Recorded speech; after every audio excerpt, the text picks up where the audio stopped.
आप में से बहुत सारे लोगों को अब तक पता चल चुका होगा कि खेसारी लाल यादव का रोड शो बेतिया में था और प्रशासन की तरफ से खेसारी लाल यादव के रोड शो को पूरा भी करने नहीं दिया गया, बीच में रोककर खत्म कर दिया गया। तो इस चीज का कारण क्या है आज की इस वीडियो में प्रूफ के साथ देखेंगे।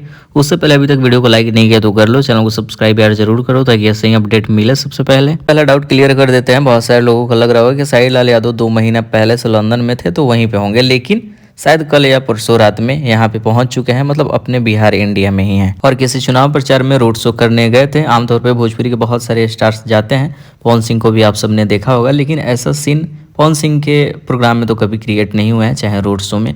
खेसारी लाल यादव के साथ हमेशा देखने को मिल जाता है। कभी प्रोग्राम में लाठीचार्ज होता है, प्रोग्राम को बीच में रोक दिया जाता है, सेम आज रोड शो के साथ ही हुआ।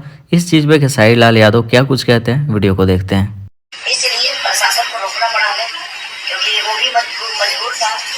रीजन ये था कि कुछ घटना ना हो जाए। तो इन सभी का रीजन खेसारी लाल यादव सिर्फ एक ही बताते हैं कि ज़्यादा रोड शो में भीड़ होने की वजह से प्रशासन ने मुझे रोक दिया और आगे रोड शो करने की अनुमति नहीं दी गई। आप सबकी इंपॉर्टेंट राय क्या है लिखेगा जरूर, जितना हो सके इस वीडियो को शेयर कीजिए। मिलते हैं नए वीडियो के साथ।